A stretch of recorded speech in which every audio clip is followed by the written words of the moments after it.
दर्शकहरू नमस्कार, समय चक्रमा हार्दिक स्वागत गर्छु। म रोहन श्रेष्ठ। केपी ओलीसँग झिना मसिना कामको पनि राम्रो मार्केटिङ गर्ने सिप छ। ओलीसँग भएको यस्तो सिपसँग शेरबहादुर देउवाले प्रतिस्पर्धा गर्न खोजेर हुँदैन।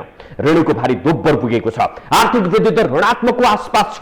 15 लाख गरिब थपिएका छन्। कोरोनाले 8-9 हजारको ज्यान दिइसकेको छ। तर पनि केपी शर्मा ओली भन्ने गर्थे, मेरो पालोमा विकासका अद्भुत र असाधारण काम भएका छन्। उनको कुरा पत्याएर ताली बजाउनेहरू पनि धेरै थिए। ससाना सफलताले ठूला ठूला दुर्घटनाका खाडल पुर्ने कला ओलीमा थियो। देउवाले त राम्रै काम गरे पनि ढङ्ग पुर्याएर भन्ने सिप उनमा छैन। यसकारण देउवाले बोल्ने होइन, काम गरेर देखाउनु पर्छ। बोल्ने जिम्मेवारी पार्टीका मिनेन्द्र रिजाल, गगन थापा, विश्व प्रकाश शर्मा लगायतलाई दिनुपर्छ। संसदबाट विश्वासको मत पाइसकेपछि शेरबहादुर देउवाले कोरोना विरुद्धको खोपलाई प्राथमिकतामा राखेर काम गर्नुपर्छ। अबको प्रसंग चाहिँ शेरबहादुर देउवालाई जसपाको महन्त ठाकुर राजेन्द्र महतो समूहले किन विश्वासको मत दियो त? विचित्र चरित्र देखाइरहेको यो समूहको शैली अवसरवादी हो कि निर्देशित वा के हो? यो हेर्नुस्।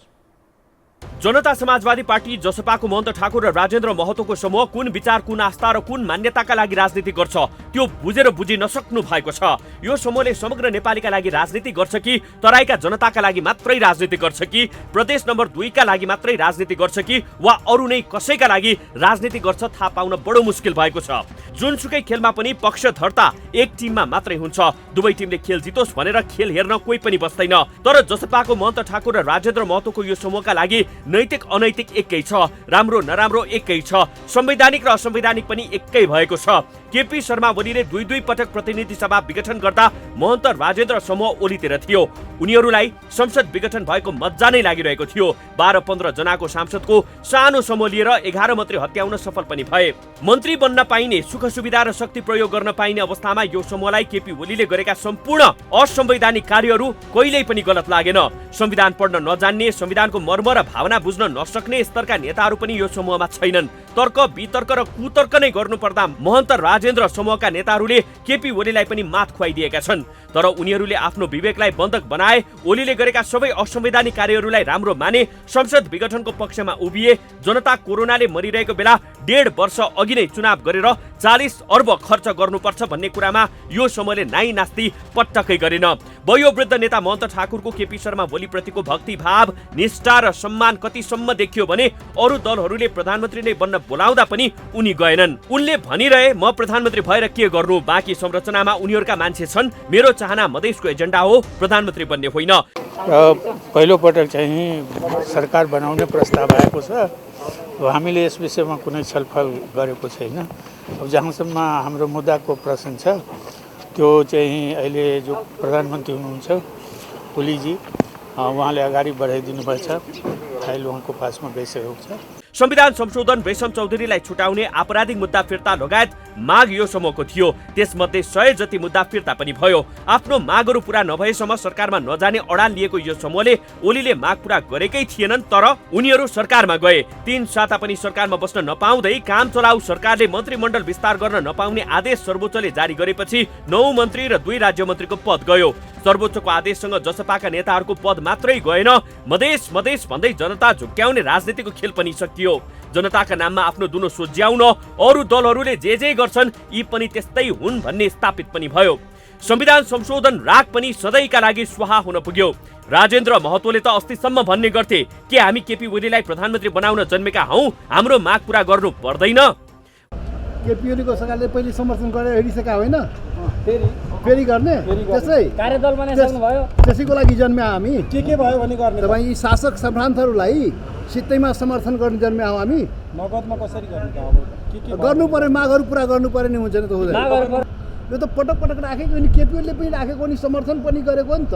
अनि ठग्ने बाहेक, अरे यार ठग्ने बाहेक यही काम गरेछ केपी ओलीले। अनि वास्तवमा कहाँबाट आकाशवाणी भयो कुन्नी, कसको इशाराले काम गर्यो कि आफ्नै विवेकले यस्तो अरायो थाहा छैन। केपी ओली मधेस विरोधी हुन् भनेर प्रचार गर्ने राजेन्द्र महतो उनकै मन्त्रीमण्डलमा उपप्रधानमन्त्री बन्न पुगे।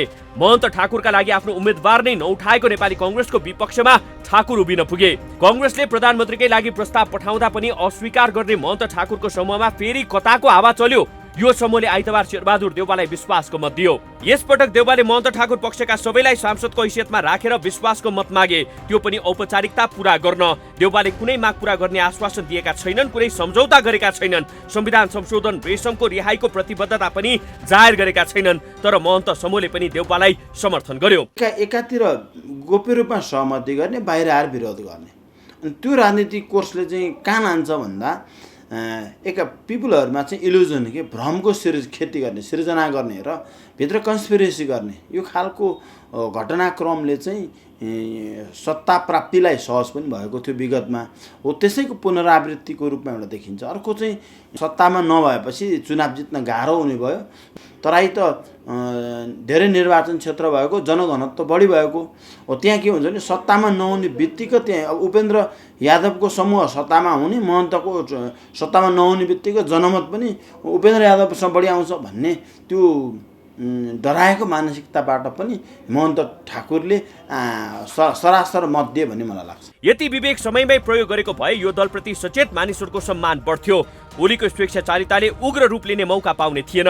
देशमा भद्रगोल हुँदा मौन, अस्थिरता हुँदा अस्थिरताकै पक्षमा, रडाको हुँदा पनि रमिते हुने अनि अहिले देउवालाई भोट हाल्न आउने महन्त ठाकुर, राजेन्द्र महतो समूहको राजनीतिको यो रूप नेपाली जनताले कहिले बुझ्ने होला? देशले भूमिका खोजेको बेला पुच्छर लुकाउने अनि आवश्यकता नै नपरेको बेला भोट हाल्न आइपुग्ने यो समूहका नेताहरूको शैली नै छ। संविधान मन परेन भनेर आन्दोलन गरिरहँदा भारतले एकतर्फी नाका बन्द गर्न थाल्यो। हतार हतार नाकामा धर्ना दिने भनेर पिर्का बोकेर हिँड्ने पनि यही समूह थियो। पछि सुशील कोइरालालाई मत दिन टुप्लुक्क आइपुगेको थियो। अजब गजब रूप रङ देखाउने जसपाको यो समूहले यसपटक पनि अनौठो काम नै गर्यो। थप प्रसंग सहित उपस्थित हुनेछौं, तर यो छोटो ब्रेक पछि।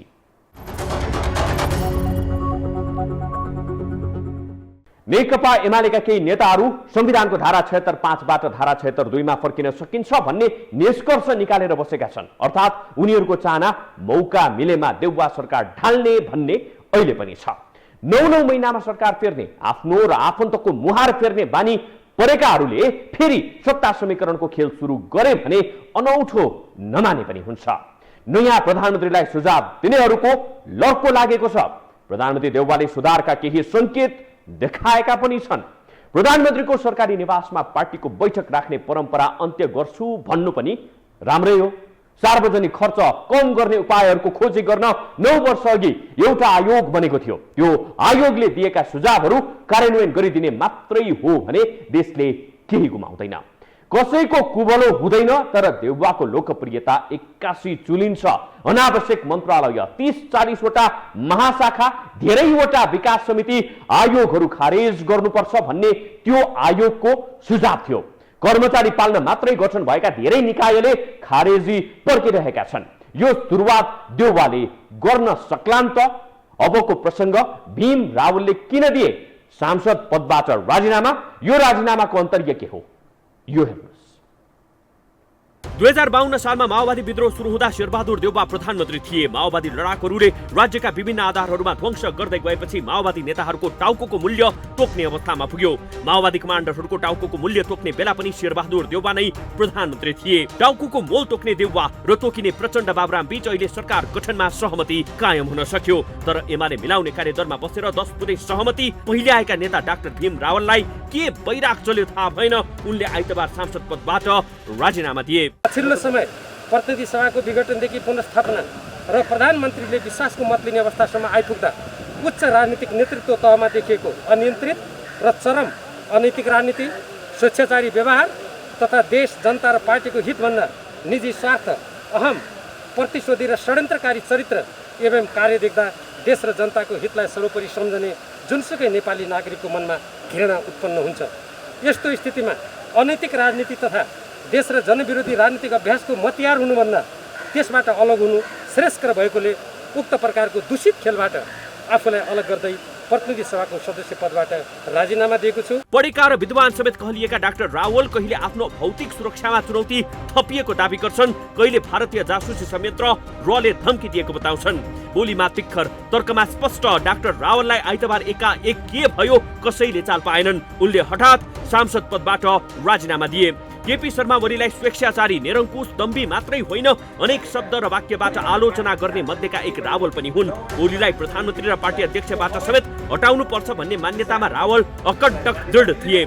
जब ओलीलाई हटाएर नयाँ सरकार गठन गर्ने अन्तिम घडी अगाडि आयो, डाक्टर रावलको प्राज्ञिक राजनीतिक अडान थर्मरायो। डाक्टर रावलले आफ्नो राजीनामा पत्रमा उच्च राजनीतिक नेतृत्वमा अनियन्त्रित र चरम अनैतिक राजनीति, स्वेच्छाचारी व्यवहार र देश, जनता र पार्टीको हितभन्दा निजी स्वार्थ देखेपछि आफ्नो मनमा घृणा उत्पन्न भयो भन्ने विवरण उल्लेख गरेका छन्।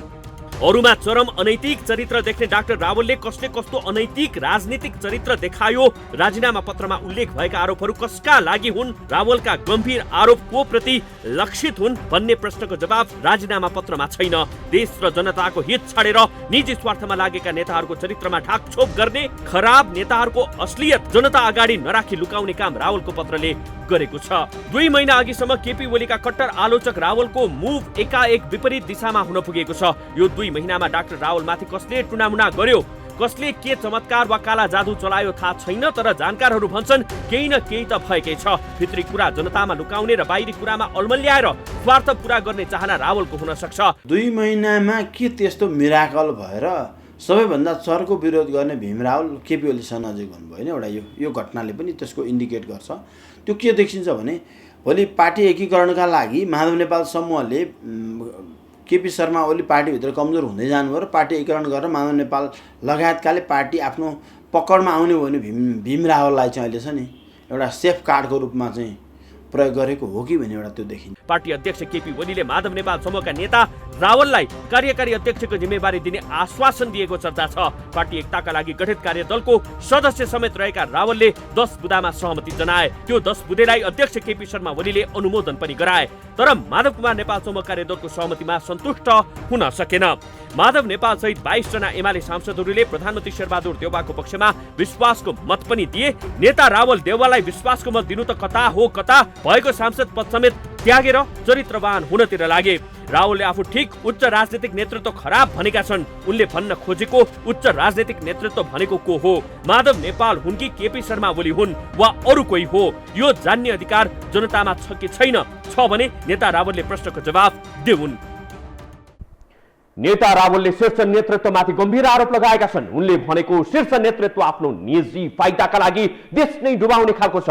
देशसँग जनतासँग गद्दारी गर्न शीर्ष नेतृत्व तयार भएर बसेको छ। हामीलाई पनि सुन्न मन छ, थाहा पाउन पनि मन छ त्यस्तो घटिया सोच र चरित्रको नेता को हो। यो रहस्यमाथिको पर्दा हटाइयोस्। थप प्रसङ्ग सहित उपस्थित हुनेछौँ, तर यो छोटो ब्रेक पछि।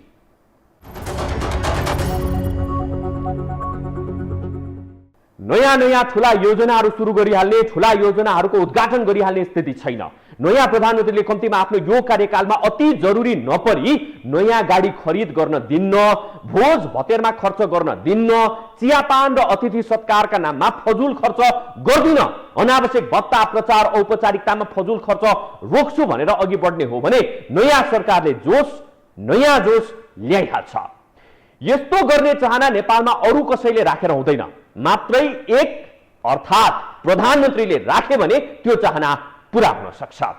अबको प्रसङ्ग देउवालाई प्रधानमन्त्री बनाउने मध्येका एक सूत्रधार माधव कुमार नेपालको।